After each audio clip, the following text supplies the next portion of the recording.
नमस्कार दोस्तों, मैं ज्योतिष आचार्य वासुदेव मिश्रा आपका अपने चैनल एस्ट्रो मास्टर वासु में हार्दिक अभिनंदन करता हूं।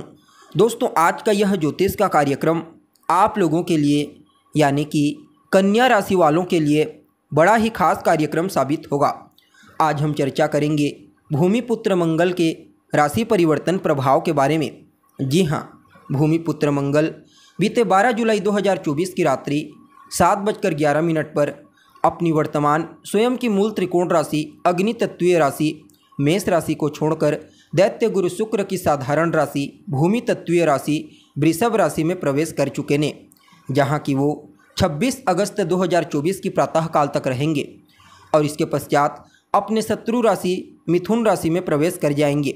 तो ऐसे में बड़े विस्तार के साथ जानने का प्रयास करेंगे कि भूमिपुत्र मंगल अपने शत्रु की साधारण राशि में गोचर करते हुए किस प्रकार से आपको प्रभावित करेंगे, जीवन के किन किन क्षेत्रों में आपको श्रेष्ठ सफलता की प्राप्ति होगी, तो वहीं किन किन क्षेत्रों में आपको सावधानी बरतने की आवश्यकता होगी। साथ ही साथ मंगल के इस गोचर प्रभाव को और ज़्यादा बेहतर बनाने के लिए क्या उपाय आपको करना चाहिए, सभी बातें विस्तार के साथ आपको बताएंगे। इसलिए कार्यक्रम को अंत तक देखने का प्रयास कीजिए।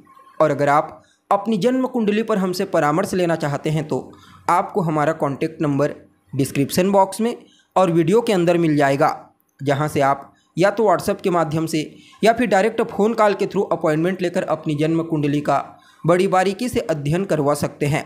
जी हाँ, तो दोस्तों, मंगल कौन है? मंगल तो हिम्मत, शक्ति, पराक्रम, उत्साह, वाद विवाद, क्रोध, हथियार, अहंकार है मंगल। अपने इन्हीं कारकत्वों के कारण भूमिपुत्र हमारे जीवन के विभिन्न पहलुओं को नियंत्रित करते हैं। कुंडली में मंगल का बली होना इस बात की सूचना देता है कि जातक बेहद ज़्यादा साहसी प्रवृत्ति का होगा, निडर स्वभाव का होगा, न तो किसी से डरने वाला होगा, न ही किसी से दबने वाला और न ही मुश्किल परिस्थिति से घबराने वाला होगा। सिर्फ इतना ही नहीं, कुंडली में मंगल का बली होना जातक को विशेष पराक्रमी बनाता है, मेहनती बनाता है, पुरुषार्थी बनाता है।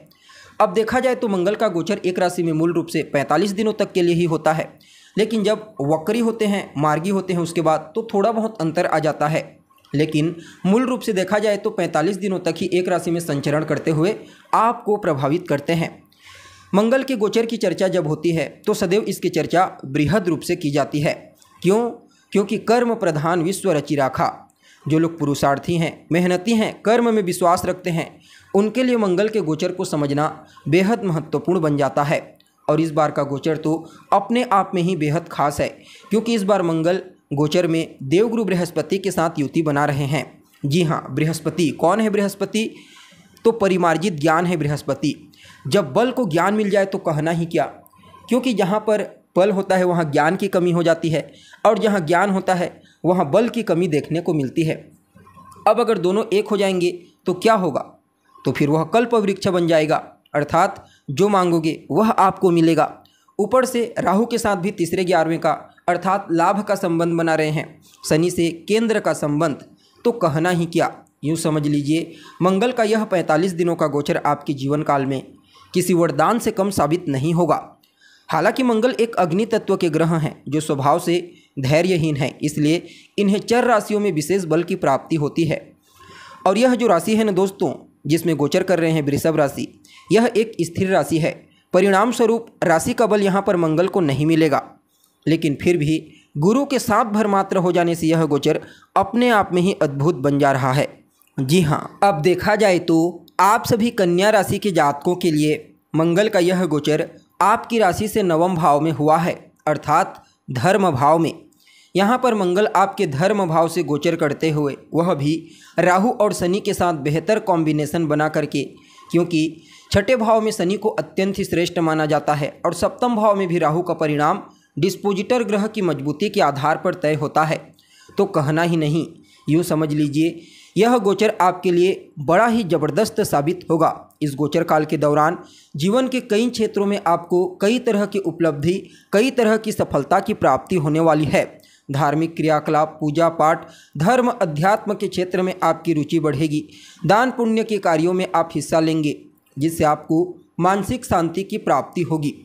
अगर आपने इस गोचर काल के दौरान अपने मन पर नियंत्रण कर लिया, वाद विवाद, क्रोध से अगर आप बच गए अहंकार से बच गए तो समझ लीजिए यह गोचर एक बड़ी सफलता की तैयारी को लेकर के आया है। साथ ही साथ मैं आपको यह बता दूं, यह जो राशिफल मैं आपको बता रहा हूं, यह आपकी चंद्र राशि के आधार पर बता रहा हूं। इस गोचर काल के दौरान यात्रा आपके लिए लाभप्रद साबित होगा, चाहे फिर वह बिजनेस व्यापार की यात्रा हो या फिर धार्मिक यात्रा, दोनों ही दृष्टिकोण से समय अनुकूल रहने वाला है।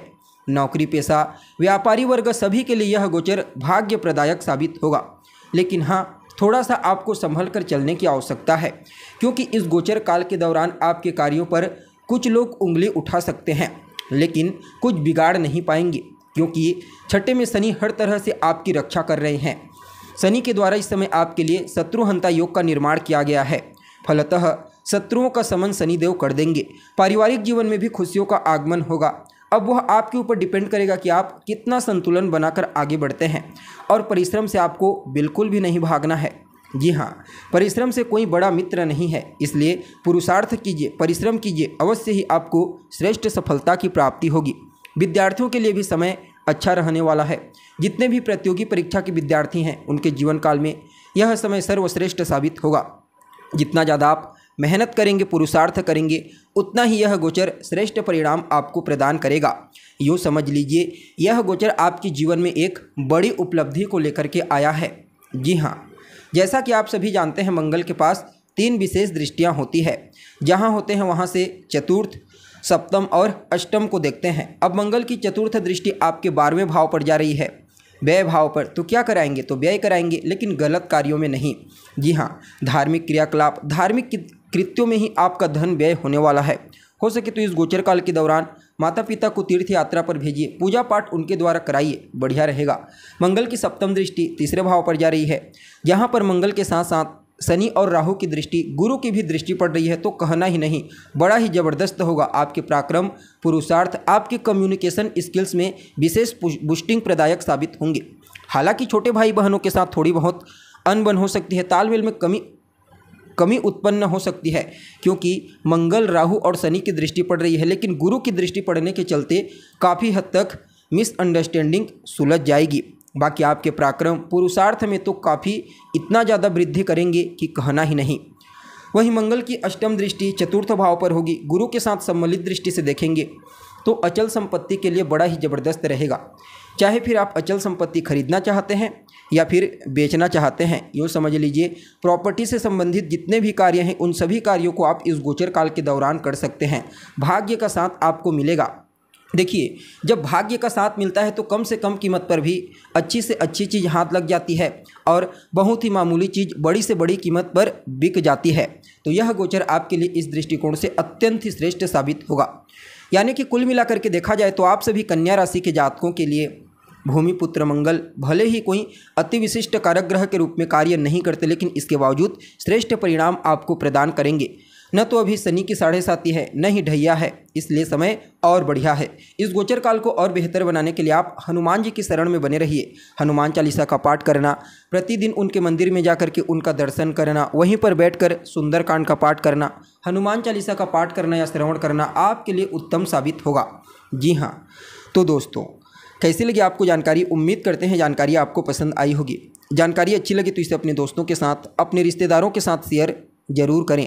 अभी के लिए बस इतना ही। पुनः मुलाकात होगी एक नए और ताज़ा एपिसोड में। तब तक के लिए नमस्कार।